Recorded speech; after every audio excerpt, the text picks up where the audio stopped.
Welcome to the Cats Pod.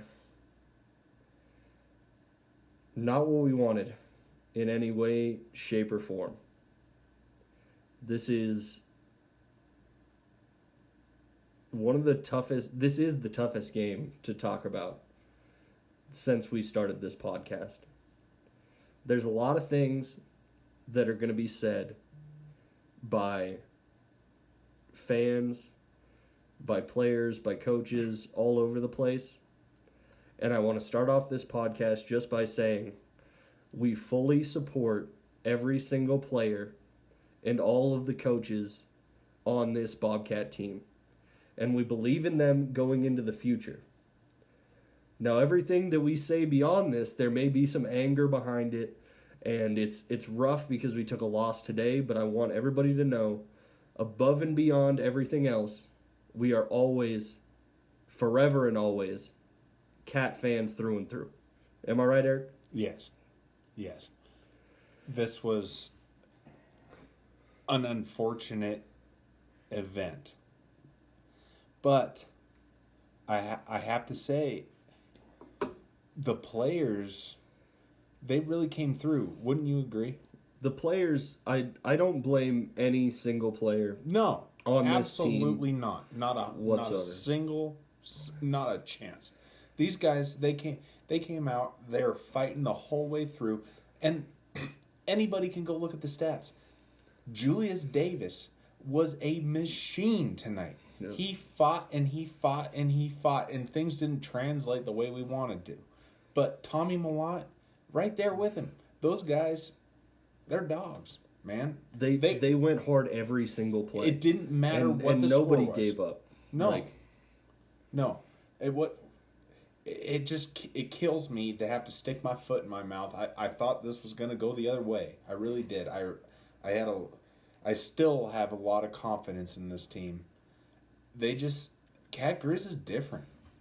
It's just different. Yeah. I mean, it goes to show you can never count one or the other team out at any point, because last year and quite a few years it has been blowouts. I mean, we had the 2018 Miracle. We had 2019. We blew them out. 2020 there was not a game. 2021 they blew us out. 2022 we blew them out. 2023 they blew us out. Yeah. They just played a better game. They played a better game. I do not think that they are a better team. No. I would still take every single player that we have on the Cats, 7 days out of the week, 24 hours a day, 365. I'm taking these Cat players with me. 100%. I would not trade Tommy for Clifton any way, shape, or form. No. I would not trade Julius for Eli. I would not trade Sean for anybody on the team. You know? No, you give us our quarterbacks, you give us every single one of our running backs, you give us all of our wide receivers, you give us in our entire defense. Those we're gonna ride and die with those guys. I believe in them 100%. Mm-hmm. And this was just a hiccup. This was not like Idaho. No. This was not like that game. This was. I don't even want to chalk it up to Washington Grizzly, because that's giving Grizzly fans too much credit. Yeah. They definitely did make a difference with noise. Like, you could tell on a few plays, like the first one where Sean came in and he got frustrated because nobody knew what was going on. Yeah. The communication seemed to have failed in a few different occasions during the game. Yeah. And those fans did make it tough on them. They did not make anything easy for the Bobcats whatsoever. No, they didn't. And I got to give a lot of credit to our defensive line for sticking in there for that whole thing. Brody Grebe was just another force to be reckoned with. Yeah. Again, Paul Brott, he's a guy. He's a dude. He's all he is football. Yeah. I mean, these guys, they stuck in there. They harassed the quarterback. It may not have ended up how we wanted it to end up, but they were in his face doing their job the entire game. Old Clifton McDowell was flushed how many times today? honestly, the old country club bully. He had to scramble on a lot of those plays. He did. And he made some great plays on the scramble. He made plays. I mean, the Grizz made plays today. They did. That we haven't seen out of them the entire season. They were playing their best football at the correct time, and we did not play our best football today. No. But I still actually hate to say that because our stars were still there. Our star players, and the team was still there. They were there. It just didn't translate how we wanted. No. I mean, everyone looks at the final score and they say, "Oh, it was a blowout," and it was. But at the same time, Tommy did not flounder. No. He threw one interception in garbage time when we were just trying to make something happen. Right. Not truly garbage time, but it was the time where we have to get a play. We have to get big chunk plays every single time. Yeah. So he was making passes that he wouldn't normally make. And Tommy ran for over 100 yards today. He ran for over 100 yards. If you put that against any other team, any other time, we win. If Tommy goes over 100 yards, touchdown Tommy is still touchdown Tommy. Yeah, it hasn't changed. He was still gashing them for massive runs. Yeah, massive. He looked sharp with his passes, other than a few that were a bit off. He was short on a few and he was long on a few, but he was in situations that we don't put him into. No. He was put into uncomfortable situations because of the effects that the Grizz defense had, and you have to give some credit to those players on the other side. I won't. You know? I won't give them any credit. No. You will. Yeah. I get that right now. It is tough to even make this funny at this point. Yeah. There's nothing funny about 37-7. No. There's nothing. It's tough. We could say things like we would want to see maybe a little bit more Sean Chambers in this game. Sure. I wouldn't be too mad if he came into the game a little bit more and got the ball in situations where it wasn't ride or die. I mean, let's put it this way. We love touchdown Tommy. Yeah. He is on a pedestal. Yeah. But Sean is too. Yeah. He's right there with him. Yes. I mean, these guys are... we make a big deal about a lot of players on this podcast, but those two guys, we're going to live and die with those guys. Yeah. Really? And they're players that most of the time we don't talk that much about. No. And it's not because we don't respect them. It's just because we expect it from them every week. Yeah, and it becomes like a week-to-week thing where they're always great. And it's like, yeah, Tommy was great. Yeah, Sean was great. That's what we've come to expect every single week. And so sometimes we kind of put them on the back burner once we start recording because they are just that great. They just don't make mistakes. No. And that's number one. Mm-hmm.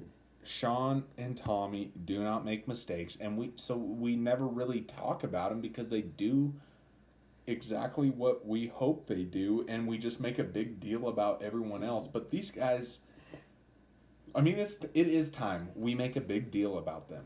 Yeah. They hold the team together. And it is not their fault. Yeah. Let's get that hammered down right now. This is not their fault. It's not any of the players' fault at all. No. The defense had a hard time in that first quarter getting it together. Yeah. They missed some tackles. It happens. They did. It happens. Yeah. These are things that are corrected over time, and they made steps in the future after that. And they made some big stops. They got sacks. They got tackles for loss like we're used to seeing. They started covering the outside better. They made the adjustments they needed to make on defense. And we just kept putting, on both sides of the ball, they were just put in bad situations. They were put in situations that you can't expect players to succeed in. It doesn't make sense for us to talk about what went wrong with the players. Because the players know exactly what went wrong. Yeah. They know exactly what broke down. They know exactly how to fix things. And us making a big deal about it, it makes absolutely no sense. No. So I look forward to the next game I do a lot. I'm looking forward to this next game because this is going to be the true test over everything else, over the Idaho loss, over anything we've went through this season, of the cat culture that we know and love with this team.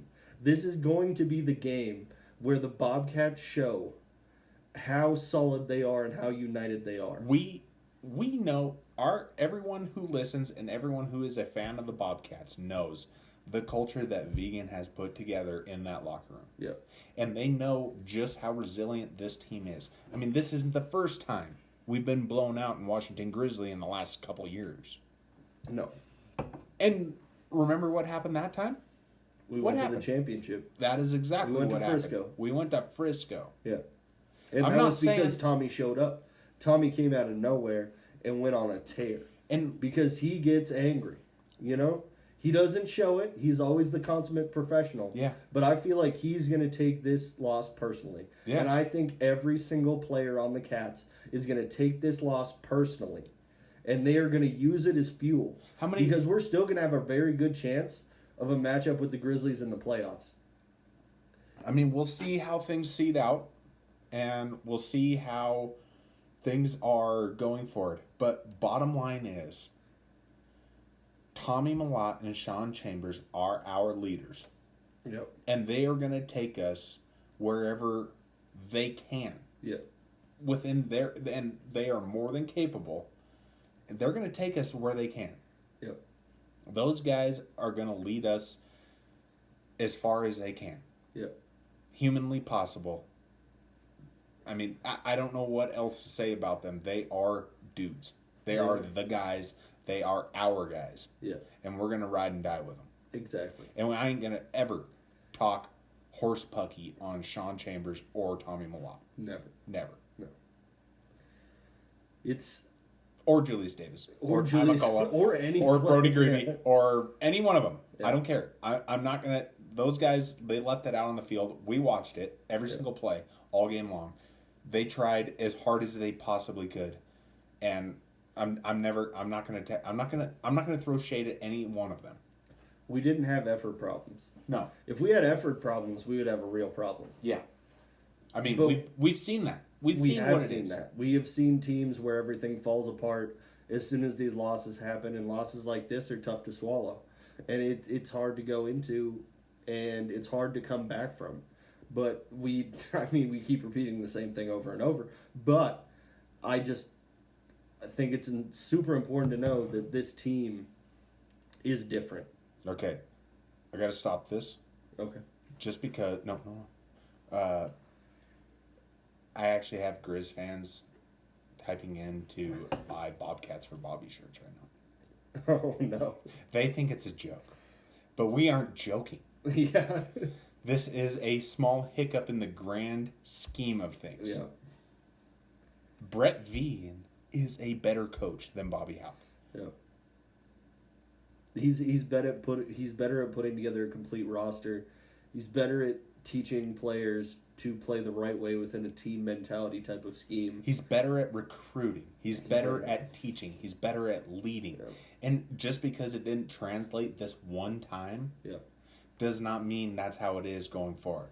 This one game is not the end of the world. Currently at this moment, and honestly, 30 minutes ago, it might have felt like it was the end of the world. It hurt bad. I am hurting bad, and we have a ton of egg on our face, because we've been doing all this stuff, and we were being antagonistic to Bobby, and we were going off, and we built this whole campaign on this satirical thing about Bobby Hauck, and then he showed up and don't you say it? Don't you say it?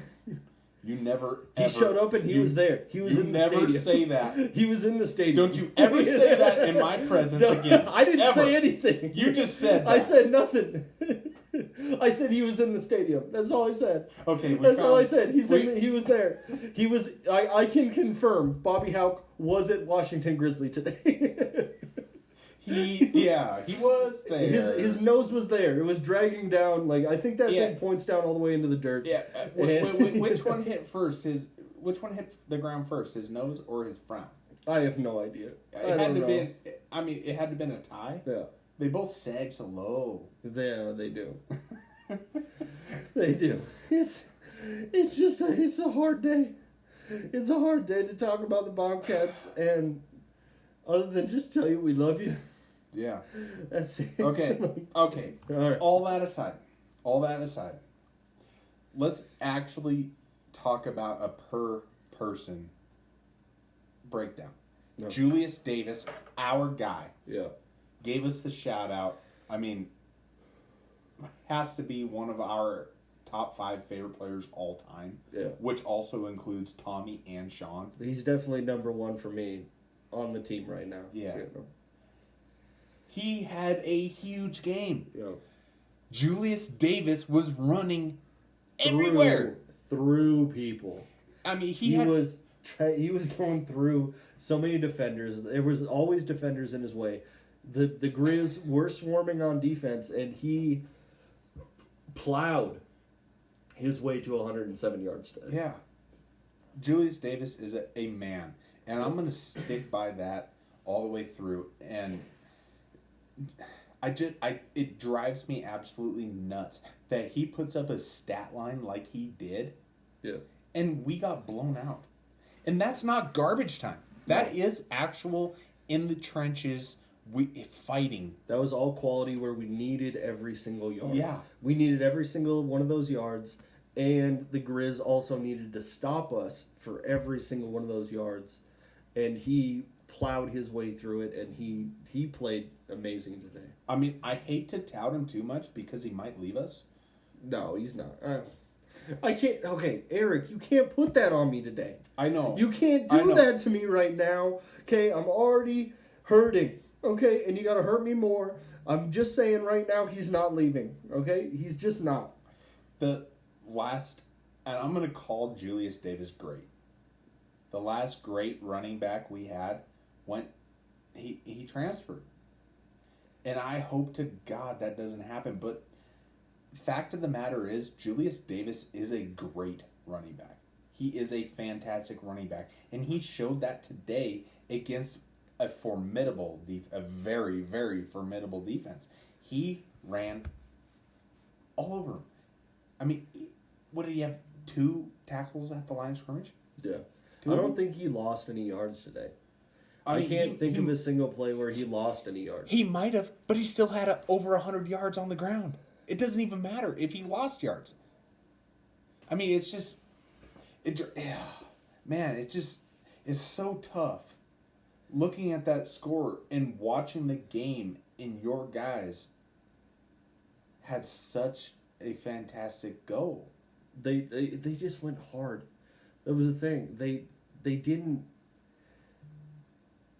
do anything overtly wrong in this game. No. All the players, it's so tough. It's so tough because right now, currently, my phone is blowing up. Yeah. And this might be a product of, neither of us have ever been, I don't even want to call us public figures now. Because it's not the public that's coming after us, you know. It's our friends. It's friends and family. And they are just going in right now. They're having a ball at our expense. And we make the jokes, so we gotta understand when people make jokes back, but it is just sore right now. But we live in an area that is predominantly grizzly. Yeah. That is the fact of the matter. This area, Valier, Montana, I mean, it is very, very grizzly. That is a fact. The thing that sucks, though, is that none of these guys were talking a week ago. No. None of these guys were talking 2 weeks ago. None of these guys were talking at the beginning of the season. And then today is the day where they decide to talk. No, and I mean, I'm not saying I'm an ultra humble fan, but who, honest to God, hand on the heart, would you have texted anybody after a Cat win today if they had? I don't think so. I wouldn't either. I don't generally do that. I do that with teams, like if somebody has a team that's not in the state, if it's like pro football or something like that, or I do it with Duke basketball. If I know a Dookie, I'm going to throw some text out there. But I feel like those aren't as close to the heart. Well, You know? I hate I'm getting really sentimental and weird right let's put now it this way. because of what happened today, but it's too close to the heart. my in-laws are Braves fans. Big Braves fans. Yeah. I'm a Phillies fan. Yeah. When the Phillies beat the Braves this year in the NLCS, Yeah. I didn't say anything because they already knew it. I didn't have to say anything. You don't got to talk. I didn't have to poke it in. Yeah. But guess what the Grizzly fans do? They have to come out in droves to make their point heard because, like I always say, and I hope everybody listening hears this extremely clear, the Grizzly fan base runs extremely wide. It's a huge fan base. Yeah. But it don't run very deep. It runs on Cat Grizz.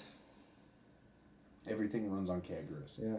But it doesn't matter because if the Cats go further, it'll be crickets. Yep. They're not going to talk. Crickets.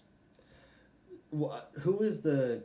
I'm having a hard time, but like on College Game Day, you know the older coach that's on there? Do you know what his name is? Yeah. It's the gray-haired coach, and he puts on the headgear every time. Yeah. Lee Corso. Lee Corso. Yeah. Yeah. So he said something today that that I feel like is present in this moment. And he said, when you lose, talk a little bit. And when you win, talk even less. Yeah, that's a good one. And it's a good quote, and it's something that I try to live by. We make jokes. I know that. We're always obviously going to have to answer for that. But it doesn't mean that the barrage has to happen every time. No. The fact of the matter is that when the Cats lose, it is unbearable. When the Grizzlies lose, it's just another day. You know, it's nothing. Because the Cat fans don't go after the Grizzly fans quite like the opposite. The Grizzly fans will go after the Cats because they can't possibly imagine what it is to lose. Yeah. And that's part of it too, is that the Grizz fans are so used to this, and you would think they would learn to be winners by this time. I feel like I'm being soft right now, and I feel like I'm being a triggered millennial, but honestly right now I'm not that mad about that. Like I'm just going to be me at this point and say that there's no way if it was the other way around I would be like this. No. We would be celebrating our team. You wouldn't have 18 and we would notifications on your phone? No, and we would be going after Bobby a little bit. Yeah. The coach of the team, we'd be going after him. Yeah. You know? And That's he's a big public figure, and that doesn't mean that he deserves all this hatred, but we honestly haven't even hated on him that much. I mean, we poke a little bit of fun. I poke a little bit of fun. Yeah. I mean, you can attest. I'm about as... I get a little mad when the Cats lose. Just a little bit. Yeah. I'm not good with losing. No, losing is never fun. Sucks. But it's hard to be mad today. And this is my final takeaway, and I will not go any further into the game after this, other than this isn't the players. No. The players came out to play today, and they did play well. They showed up. It was a tough day overall, but once again, so much respect to the players. Yeah. I feel like we should talk a little bit about the big stuff that happened in the rest of the FCS, at least today. Yeah. Because it's going to have huge implications. And I don't know what the plans are tomorrow, but I feel like the selection show is going to be something that we're going to have to talk about quite a bit. Yeah. And we might add that onto this episode, or we might record a separate episode with that. We're gonna, But it's gonna be huge. And do you want to tell them what happened? Well, Furman loses. Yeah. Delaware, I don't know what the score is now, as we're recording, but they were down 28-7 at one point. Yeah. That's big. South Dakota was winning. So, I mean, this is going to throw a grenade into into the rankings or the selection committee's decisions. It's going to be really interesting to see what the committee actually decides to do, because there's going to be a lot of tough decisions that you have to make between teams. Wait! Scroll back up there. Ben is looking at the scores right now, Yeah. and we are recording live at 3:51 p.m. and right now, keep going up. There it is. UC Davis is beating Sacramento State. Yeah. So losing this game is not looking quite as bad as I had thought. Yeah. If Furman, Delaware, and Sac State all lose, and this has nothing. I mean, we're not even to Idaho State. Yeah. I mean, we could get another upset there. Yeah. Because we have 3 upsets already happening. It's a big day across all of the FCS. A lot of decisions are being made today. Look at Villanova that. Look at beat that. Delaware 35-7. Shout out to Villanova. Villanova, one of my favorite basketball schools, but they are showing up in football this year at 9-2. Hey. They're doing big things for sure. What a job by Villanova. Mm-hmm.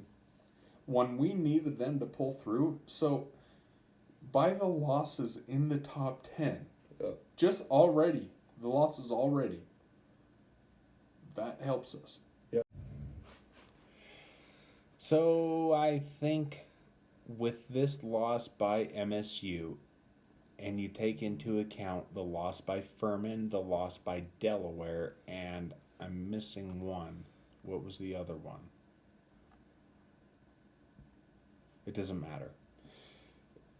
That takes 2 teams directly out of the top 5. For sure. Yeah. Idaho, I hope they lose. Really hope they lose. Yeah. But I think that we had enough. I think we had enough losses for us to end up with a seed. Yeah. Or a first round bye. Yeah. If I'm wrong, it doesn't matter. It really doesn't. Because do you think that there is any team outside of South Dakota State, South Dakota, North Dakota State, Montana? Yeah, there it is. There's your 4. Mm-hmm. You think there's any team that can beat the Cats? I don't see anybody challenging from the outside. It would have to be something crazy that's happening in those games for anything to happen to the Cats at this point outside of those teams. There's a major going to be games. There's a major difference in talent between these conferences. I just do not see the Cats having trouble with, let's say, Austin Peay. Yeah. There's no way we have to go to Austin Peay in, where the heck are they even from? Somewhere in Texas? There's no way we go there and have trouble with them. No way. I don't think that's going to be the case. And we also have to think about the way the committee makes decisions. And a lot of that is by dollar signs. And we are on the side where dollar signs are going to help us. Yeah. All we have we're to say... We're going to be able to bid for home field, and we're going to... I think you can't take away a first-round bye from this team right now. It's a hard argument to make. I know. It was a blowout. I can see if they decided to take it away from us, but that doesn't scare me. Mm-hmm. Does it scare you? No, not in any way, shape, or form. I don't see how they can take that away from us. No. I don't. It's going to be a big selection show tomorrow, and I am very curious to see how everything stacks up just because of all of the upsets and things that have happened throughout the day. It's going to be very tough for them to make decisions. I would not want to be on that committee right now. I know we talk a lot of trash about the coaches poll, but we the committee doesn't release polls that often. Yeah. The last one was, I think, it was before the Idaho game, and they haven't released anything since. So it's tough to know which direction the committee is going to go in and what they've seen and what they haven't seen. I think they're going to make the right decision, though, and see that the strongest teams are out of the Big Sky and out of Missouri Valley. They need to, honest to God, they need to look at who the best players are in the conference. Yeah. You have 1A, Tommy Malott. You have 1B, Sean Chambers. Which both made the top 5. What was that poll for the players? Hero Sports, yeah. Yeah, Hero Sports poll. They listed both of our quarterbacks in the top 5 quarterbacks in the country for FCS. Both of them. Yeah. Those guys, they're just so much better than everyone else. And they're so much better than what happened today. It is. They're so much better than the scoreboard does not show the talent on the team in any way whatsoever. We saw Tommy's magic. We didn't get to see enough of Sean's magic. And we see Tommy in the playoffs, too. Yeah. We know the Tommy magic that happens in the playoffs. When you push your chips all in and you say, this is for a national championship, this is where everything goes, he is going to show up and he is going to lead the rest of that team the way that he always has. 100%. Yeah. And then you have, when things aren't working out quite right, or you just want to throw a little spice in, make it a little spicy dish. Oh, a little spicy dish. I like that. Let's throw a little Sean Chambers in, and he's going to absolutely throw a stick of dynamite into the opposing team's camp. Is that a little blow him up? Little sugar Sean Chambers? Yeah, we ain't gonna throw say a little that. sugar Sean Not Chambers in today. there. Yeah. Not after today. No. If I have to see a Sugar Sean O'Malley Grizzly post, I will never watch another one of his fights ever. Yep. Period. I think we can convert him. I hope so. I think so. If we could ever get the platform to convert that guy, I think he would like us a lot more than the Grizz fan cast or whatever they have. The Grizz fan zone or whatever it's called. Yeah, they don't Wait have a second. Okay, we haven't talked about it yet, and I said we were going to open with this. But we have a beef with the MMA fan zone. Yeah. The MMA fan zone is trash. Garbage. Absolute garbage. Where do we even start with this? How many times do we have to send pictures of cute kids? I mean, it's not even our own. No. Not just cute kids. The cutest kids. Yeah. The cutest damn kids in the land. Yep. And we're sending pictures in. We're sharing it. We're trying to get them on there. Now, I think MMA Fan Zone is trying to ice us out. We sent direct email to MMA Fan Zone. A direct email with fantastic pictures of kids in cat and Grizz gear. Yep. Multiple. Mm-hmm. Nothing. Instead, they put a middle-aged man in front of a couple flags. Yeah. That was a great picture, MMA Fan Zone. Great picture. Do I have to change my geolocation to Australia in order to get on there? Well, is that what has to happen? Apparently, if they see a Bobcat fan from Valier, Montana, they shut that thing down. Even though we have to drive a long ways to either school, it doesn't even matter. Yeah, it's a long ways. We're trying to support, but they don't seem to care. No. Next on the list, I mean, do you even want to get into picks for next?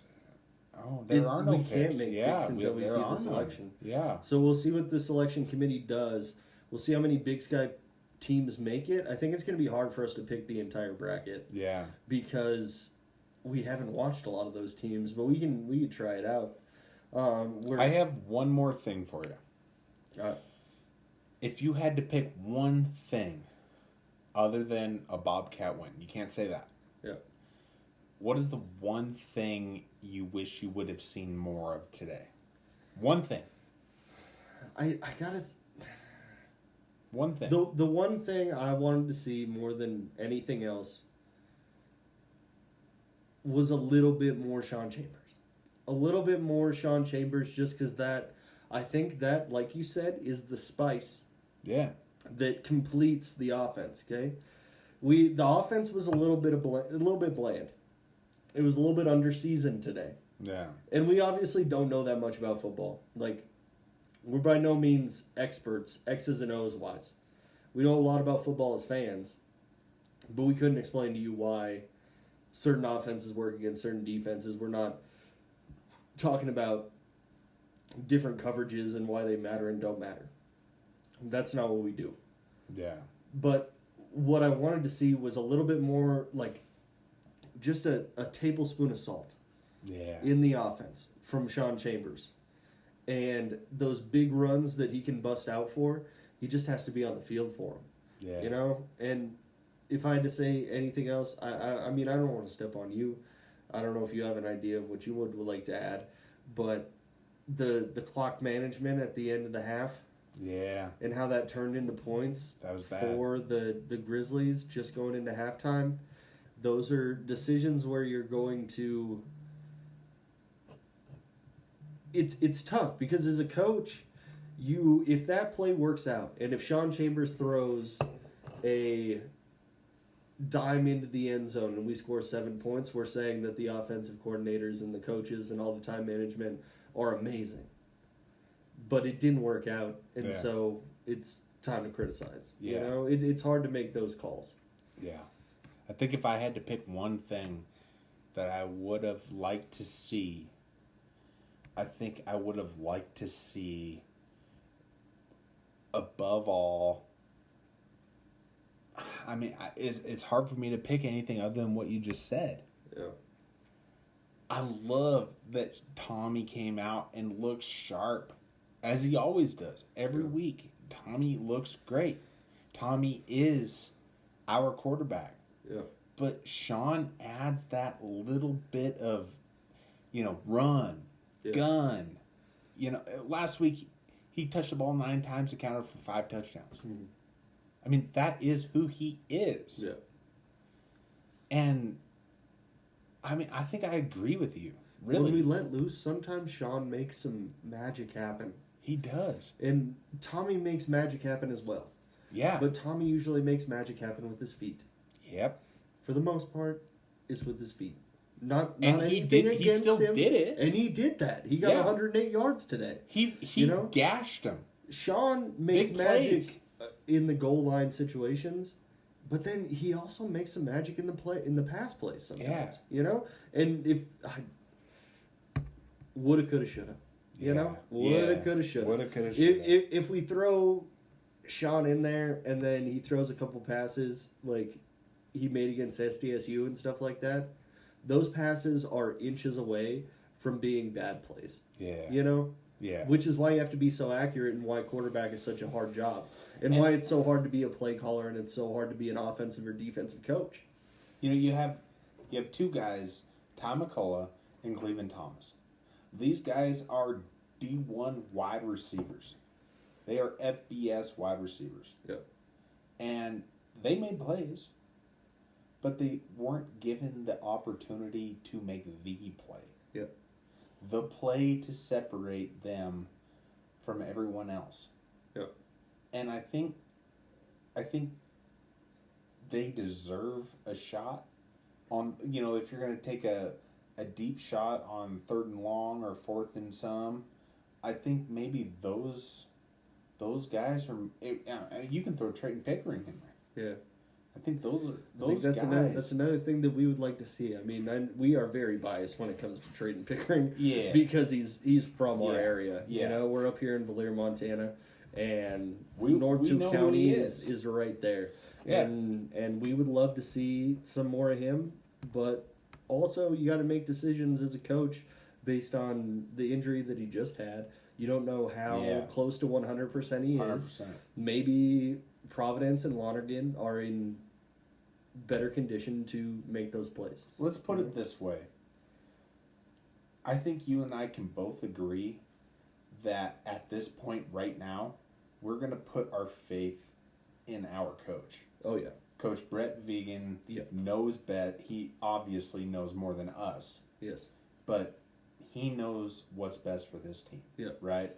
With the success that he has had, and honestly,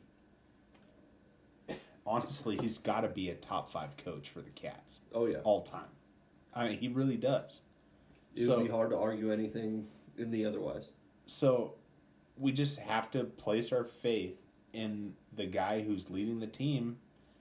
And I, for one, can say I 100% think that he's got this was an anomaly, right? Yeah. You agree with that? We're going to move forward. We're going to go on to the playoffs, and we are going to kick some major butt in the playoffs. Yeah. You know? We're gonna kick some slash in the playoffs. I know no one else can see me, but right now, hand on the heart. Hand on the heart. In Brett we trust. In Brett we trust. I think that's a good spot for us to end this thing. I think so too. All right. Thank you to all of our listeners. Thank you for backing the Bobcats no matter what. Thank you for everything that you've been sending to us.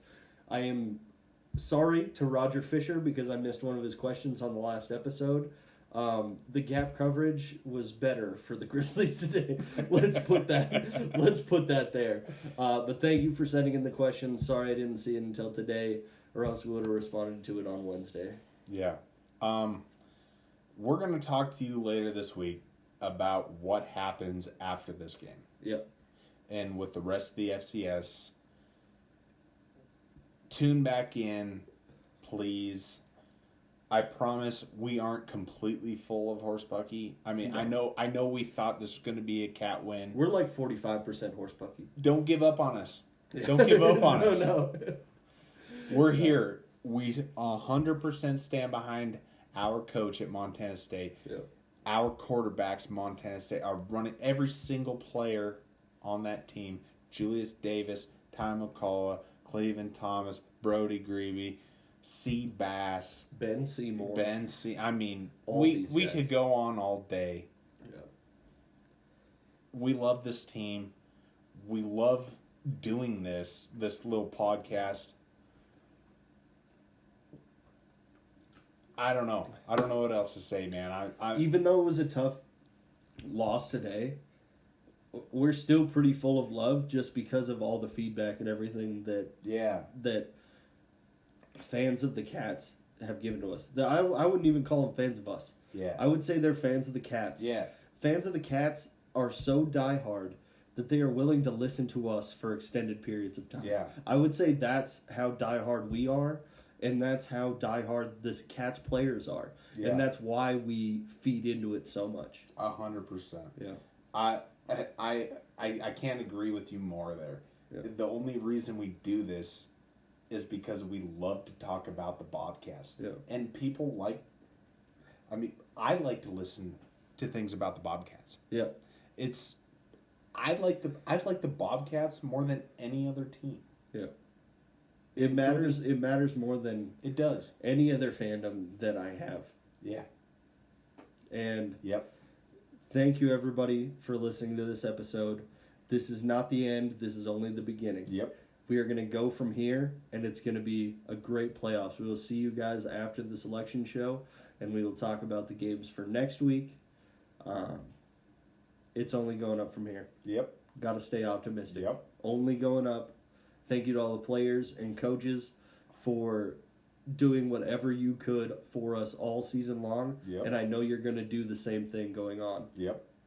I don't have anything to add to that. You said exactly what I would have said. No. That everybody has done everything they can. Thank you.